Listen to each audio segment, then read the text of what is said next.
This video is all about the upcoming, much anticipated Sony a7R V. We have the announcement date, time, and location, and we also have the latest leak specifications. Details coming up, but first, I encourage you to subscribe and choose all notifications so you're kept informed on the latest camera gear, news, and rumors. The much anticipated Sony a7R V will be announced October the 26th at 1500 hours London time, which is around 3 p.m. That puts it at around 10 a.m. New York time.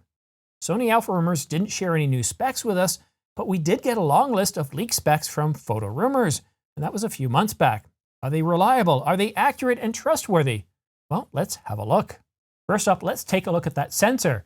It's going to have a new architecture. It's going to be much faster, twice the readout speed of the Sony a7R IV, so an improved sensor, but as far as the resolution goes, it's going to be a 61 megapixel sensor, most likely backside illuminated and stacked, although the leak specifications, they're leaving out whether it's backside illuminated and stacked, and it's telling us it's going to be a 61 megapixel sensor. And Sony Alpha Rumors in the past has said, look, it's either going to have a 61 megapixel sensor or something north of 80 or 85 megapixels, somewhere around 95 megapixels, I think. So I don't know. This is the first thing I read on these leak specifications that had me wondering, yeah, I don't know. I mean, it's good to know that it is an all-new sensor, but it's stuck at that 61 megapixels. Now, as far as the image processor goes, it has a new architecture for the Bionz XR processor, so we're going to get more improved performance there as well. And in terms of autofocus tracking, continuous autofocus, it's improved as well. We have animal eye detection, human eye detection, bird eye detection, so that's looking really good. Now, there's no mention of whether it does vehicle detection, UFO detection, alien detection, but this is Sony, so we can expect a rather solid and very good autofocus system. But I thought it was rather odd that it didn't go into some of the more detail, such as vehicle detection that we're seeing in Canon, Panasonic, and others lately, even Nikon. The autofocus system is becoming a bit more accurate with more things that traditionally weren't covered under the autofocus system. And in terms of sensitivity, it's good to -4 EV. The a7R V is going to have both a mechanical and an electronic shutter. It's going to have 5-axis, 5.5 stops of IBIS, and the EVF, no surprises here. Sony's going to put their 9.44 million dot EVF in it, and unlike the Sony Alpha 1, we're going to get a 2.36 million dot LCD, not that 1.44 million dot, which I was really surprised that Sony did that with the Alpha 1. It's their flagship camera. I get it.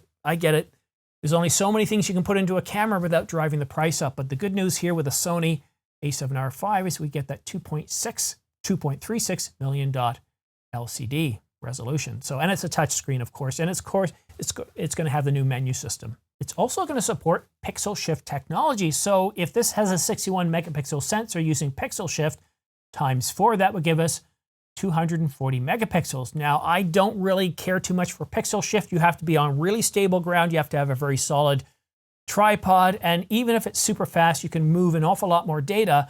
If you're shooting anything that's got movement, such as trees, grass, clouds, you're going to have a little bit of blur. And even the ground itself suffers just a little bit of movement. So pixel shift, it's kind of one of those things that's tough to get working properly.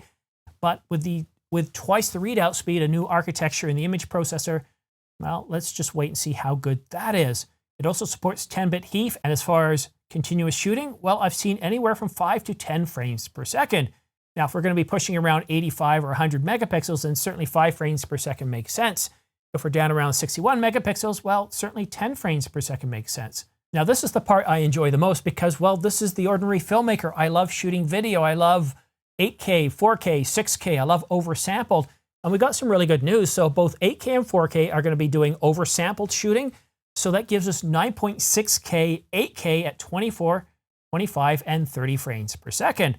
Then in 4K, we also have oversampled, and it's 9.6K oversampled 4K at 24, 25, and 30 frames per second. But again, these leak specifications, they weren't clear. Do we get 9.6K oversample 50 and 60 frames per second? It doesn't mention, but we can shoot 4K all the way up to 60 frames per second. We also get oversample 1080. Now, it doesn't mention whether this is full sensor readout. Sony has done this in the past, so if we get actually 9.6K oversample 1080, well, it can't really imagine a much sharper image. And thankfully, of course, we do get support for 10-bit 422 internal shooting. We get S-Log1, S-Log2, and S-Cinetone. So it looks like the a7R5 is quite a powerful camera in terms of video shooting. Now the Sony Alpha 1 does 8.6K oversampled 8K. So I'm really curious here. So remember at the beginning when I told you these leaked specifications are a little bit suspect? The video specifications that I just mentioned for the Sony a7R5 that's supposed to be announced on October the 26th at 10 a.m. Eastern Time, New York time, they have better video specifications than the Sony Alpha 1. However, we don't have the full specs here. We don't really know what codecs are going to be included. We don't know if it does all I at that rate. We don't know a lot of things. But this is supposed to have improved dynamic range and low light performance. So yeah, if these video specs are that much better than the Alpha 1, which came out, what, just about 2 years ago, a year ago, I'm really, well, it's almost 2 years ago now. I'm really kind of hesitant to believe these. I mean, they sound plausible in a lot of ways, but in other ways, there's just a few red flags that have me going, let's just hold off a little bit. If the announcement is just a month away, which is kind of what we're expecting, September, October is when we get announcements, and getting the Sony a7R5, it was due out this year. All along, the rumors from Sony Alpha Rumors and Photo Rumors have been telling us that it's September, October. So I do believe the date. I do believe that's likely. But these leaked specifications, they have me, I'm not believing it. That's all I can say. But let's continue. What else do we have for the Sony a7R5? The a7R5 is supposed to have a much better system at keeping dust off the sensor. Now, with the translation, they're calling it an anti-dust system. So either way, that's good news, whether they put some sort of electronic curtain in front of it or they shake the sensor. But that's really good news because if you're shooting a lot outside, it's pretty common to get dust on the sensor, and it's really quite annoying. The a7R5 is supposed to be 5 times better at dissipating heat, so that's really good news. Some of the other specifications here, of course, it's going to do Bluetooth. It's Bluetooth 5.0. It's Wi-Fi compliant 802.11.A, B, C, N, AC, so it's got the 2.4 and 5 gigahertz bands, no 6 gigahertz bands, USB 3.2. No surprises, you can charge it through the USB port, power delivery. We talked about CF Express Type A cards, but sadly, and this is a sad bit of news here, Sony hasn't learned from all the complaints from Canon owners with the R5. It's going to have an HDMI port, but you know what I'm going to say, don't you? Yep, it's going to have a micro HDMI port. Sony, you listen to your customers, you produce truly incredible cameras. What on earth had you thinking that we would love to see a micro HDMI port? For those cameras that have a micro HDMI port, one of the biggest reasons for getting repairs is for people who use that micro HDMI port, and it's so easy to damage the camera.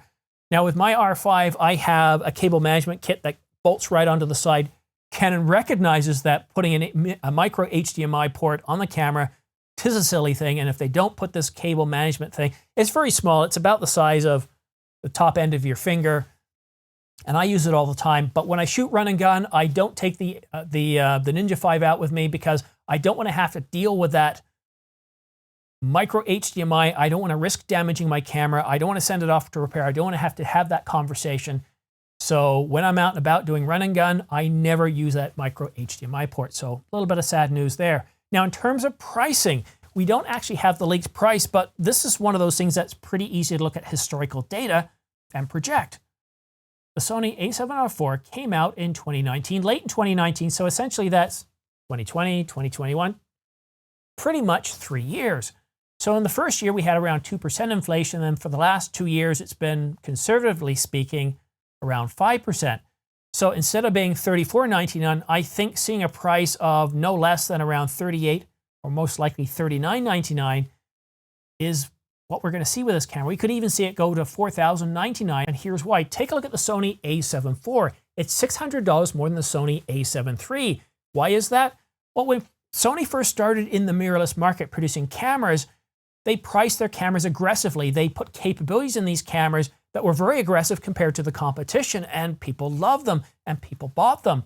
But now Sony's looking at their market space. They're saying, look, we're producing cameras just as good as Canon and Nikon, and in many cases, I think we're producing much better cameras. So why should we discount our cameras anymore? So I think we're going to see the same thing with the Sony a7R5 as we did with the Sony a7 IV. We're going to see them pricing it close to the competition.